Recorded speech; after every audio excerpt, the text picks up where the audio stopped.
بسم اللہ الرحمن الرحیم۔ حرف آغاز۔ مجھے جس سے خوف آتا ہے وہ ہے دشمن کا جاسوس۔ میری دلی خواہش ہے کہ اس خفیہ دشمن پر کڑی نظر رکھی جائے اور یہ کام دیانتدار، قابل اعتماد، ہوشیار اور سمجھدار کارندوں کو سونپا جائے تاکہ وہ انتہائی ذمہ داری سے تفتیش کے مراحل سے گزر سکیں۔ اس خفیہ دشمن کا کوئی ٹھکانہ یا اتا پتہ تو ہوتا نہیں، اس لیے ہماری کوشش یہ ہونی چاہیے کہ وہ ہمارے راز اڑا لے جانے میں کامیاب نہ ہو۔ جنرل جارج واشنگٹن، 1776 ء۔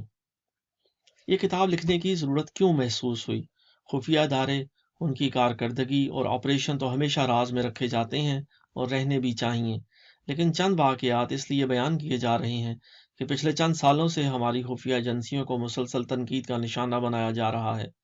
کہیں فنڈز کے بھیجا استعمال، کہیں جائیدادیں بنانے کی تہمت، تو کہیں سیاسی حریفوں کو ہراساں کرنے اور ان کے فون ٹیپ کرنے کے الزامات عائد کیے جا رہے ہیں۔ خفیہ ایجنسیوں کی افادیت کو بالائے طاق رکھ کر یہاں تک بھی کہا جا رہا ہے کہ ان کے کارندوں کو اسمبلیوں کے اجلاس کے دوران اسمبلیوں کی عمارت میں داخل ہونے سے روک دیا جائے۔ کیا یہ افسوس کی بات نہیں کہ ہماری خفیہ ایجنسیوں کے کارکن اپنے ہی ملک میں ناپسندیدہ افراد قرار دیے جا رہے ہیں؟ یہ تاثر بھی عام ہے کہ ادارے لوگوں کی ذاتی زندگی کے معاملات میں مداخلت کرتے ہیں اور یہ بنیادی انسانی حقوق کی خلاف ورزی کے مرتکب ہوتے ہیں۔ ترقی یافتہ ممالک میں بھی اس طرح کے ادارے ان الزامات سے مبرہ نہیں ہیں۔ خفیہ آلات لگانے، نگرانی کرنے، ٹیلی فون ٹیپ کرنے اور کیس فائلیں کھولنے جیسے معاملات پر ان اداروں کو بھی تنقید کا نشانہ بننا پڑتا ہے۔ لیکن ہر دانشور اور اپنے قوم اور ملک سے محبت رکھنے والا ہر شخص اس بات سے انکار نہیں کر سکتا کہ دشمن ہمیشہ اعلیٰ سرکاری افسروں، عہدیداروں، وزراء اور سیاستدانوں کی صفوں میں اپنے ایجنٹ بھیجنے کی کوشش کرتا ہے، کیونکہ انہی لوگوں کے پاس ملک کے راز ہوتے ہیں اور یہی لوگ حکومتی فیصلوں میں شریک ہوتے ہیں۔ امریکی ایف بی آئی کے سربراہ جے ایڈگر ہوور نے امریکہ کے پریزیڈنٹ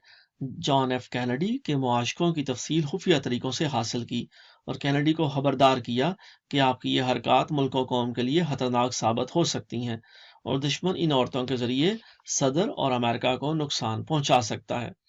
ایڈگر ہوور نے ذاتی طور پر پریزیڈنٹ کینیڈی کو ناراض کیا، لیکن چونکہ وہ جی حضوریہ نہیں تھا، اس لیے اپنے عہدے اور ملازمت کی پرواہ کیے بغیر اس نے اپنا فرض ایک سچے محب وطن شہری کی حیثیت سے ادا کیا۔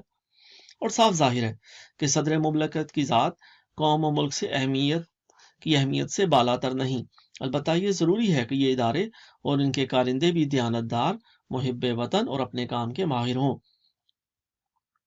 یہ بھی درست ہے کہ تیسری دنیا کے بہت سے ممالک کی طرح پاکستان کے کئی صدور اور وزرائے اعظم نے اپنے سیاسی مقاصد کے حصول اور سیاسی مخالفین کو ہراساں کرنے کے لیے ان اداروں کا غلط استعمال کیا،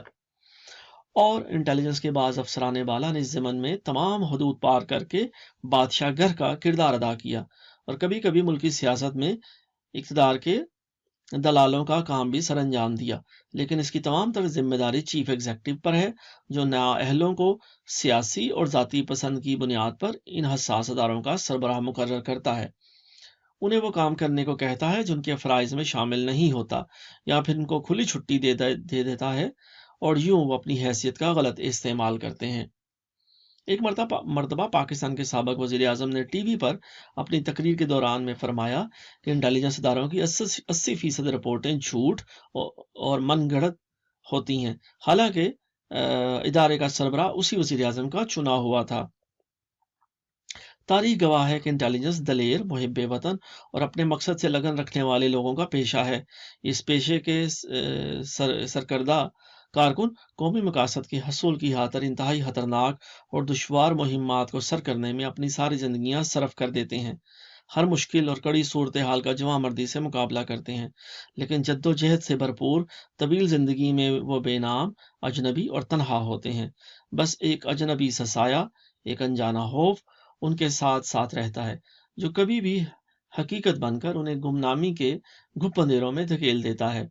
ان کی قبروں پر نہ کوئی مینار تعمیر ہوتا ہے اور نہ ہی کوئی کتبہ نصب کیا جاتا ہے،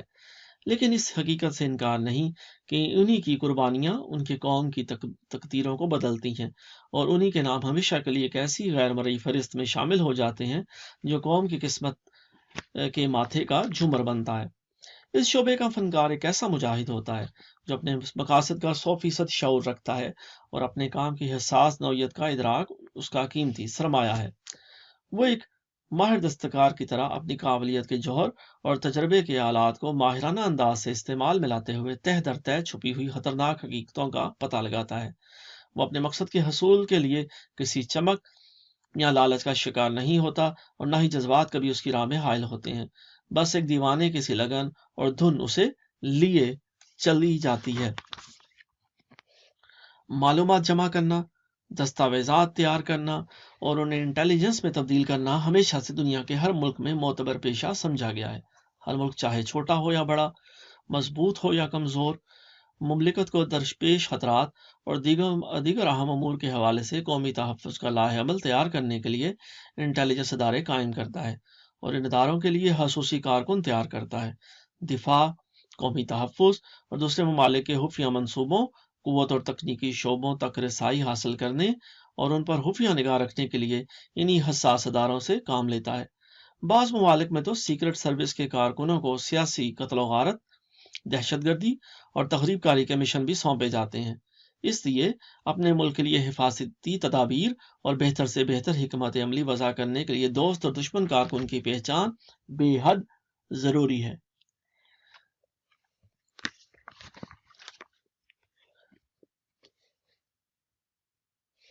سی آئی اے کے